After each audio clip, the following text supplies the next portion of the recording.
Just want to do a quick introduction. I am India and I am relatively new to riding bikes. Um, I passed my full license in June, got my CB 500 on the road in August, and this trip took place middle end of October, just for context. So I am also new to recording, editing, the whole content creation, everything. Um, I have a lot of footage. That is a separate story and learning experience we will discuss at another point. But new to riding, new to content creation, what could go wrong? We are going to find out. This is on the A11 down to Portsmouth when I encountered a false neutral between 5th and 6th gear. I did not know that this was a thing before it happened to me. The false neutral meant that I was revving to over 10,000 RPM with no power and just had momentum. I flicked on my hazards, but in a mad panic, I actually turned the bike off at the ignition key rather than the kill switch. So I am manoeuvring over with no lights or hazards on. In hindsight, this was a ridiculously stupid thing to do, but when I'm panicked, I have a tendency of doing the complete opposite of logical. I didn't actually know what was happening when this was occurring, and I thought the throttle had got stuck because it was revving so high. But now I know about the false neutral between 5th and 6th gear.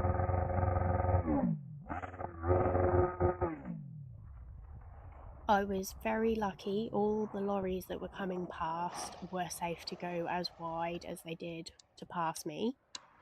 I rolled the bike backwards and forwards to get it to actually engage into neutral.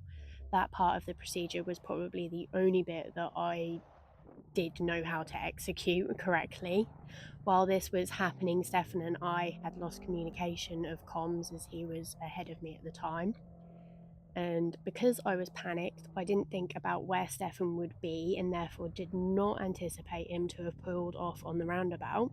But lucky enough, he actually stood on this corner to wave me down, and I did have to go around the roundabout twice, which seems to be a theme for me. No adventure is complete without going round a roundabout more than once.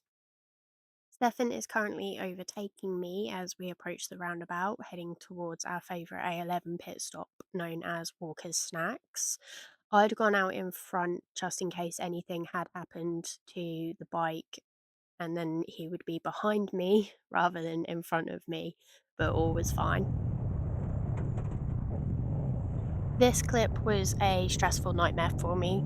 There were a lot of larger vehicles which I tend to feel intimidated by unless I am going faster than them. We had decided to take a quick break, it would be our last one, and we were following the signs for Thurrock services.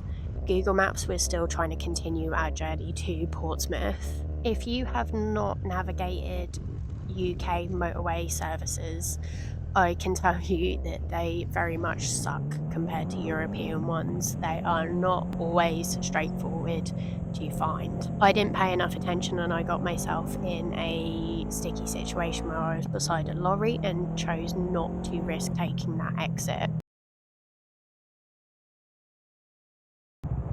At this point, I am looking around because I become very nervous that this isn't essentially a roundabout and panic if I can get back to that junction, as well as having a fight with Google because she is not acknowledging my commands.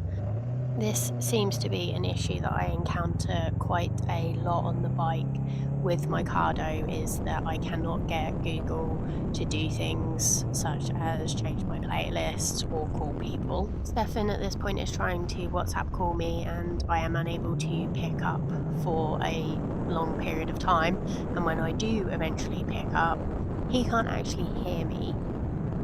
I take this slip road, but I am scared because I'm not sure if this is the correct direction. But as I approach the roundabout, I see Stefan and I start honking my horn to get his attention because I can't communicate with him over WhatsApp call. Turns out that the Thurrock Services was just off this little roundabout, so I successfully managed to navigate without Google Maps and in a panicked state. Filtering through traffic is something that quite often scares me, but this actually felt amazing. At times, I was nervous and I did find the glare of the sunlight a little blinding, but having hazards installed and Stefan in front of me helped my confidence. Just before the trip, I'd only just gotten used to filtering to the front of stationary traffic at red lights, and so slow moving traffic was still daunting. But it was definitely worth sucking it up because filtering through all of this meant that we were not late for the ferry check in. I think we had to filter for about 10 minutes in total, which is actually a fair bit of traffic to completely bypass and skip. But that is an advantage to being on a motorbike. So this is Portsmouth Port.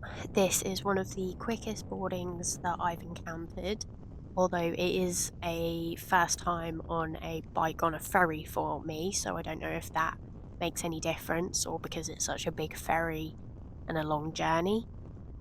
Either way, it was still one of the quickest ones I've ever experienced. I stupidly didn't actually record anything on the ferry, but we set sail at 7 p.m. on Thursday from Portsmouth and docked at 7 a.m. on Saturday morning in Santander. It is definitely an experience that I would do again. It did take me a bit of time to get used to the seasickness, but we did get there eventually. The Wi Fi was brilliant. I did not get nearly as much editing done as I had intended, hence why I'm doing it 2 months later. I may not have recorded anything of the ferry, but there is a brilliant guy called Steve Marsh, and I will link his video to his Brittany Ferries experience. We actually watched this before we booked our journey, and it was very insightful. I was very nervous about boarding the actual ship because I was concerned that the deck was going to be slippery and I would do something stupid, but it wasn't actually that bad. This next bit, I didn't notice until I was editing, but this guy spots my camera and does a cute little wave. Everyone was really, really nice. I had no idea what to expect, but they helped through every step, which I was very thankful for. I don't think you can see the stress in my face at this point, but we get there, we get off the bike, and we get to set sail. If you have made it to the end of this video, I very much appreciate that. Thank you. I have already started to edit the next one, so hopefully there will be more progress, not only in my editing skills, but my progress of getting these videos out as well.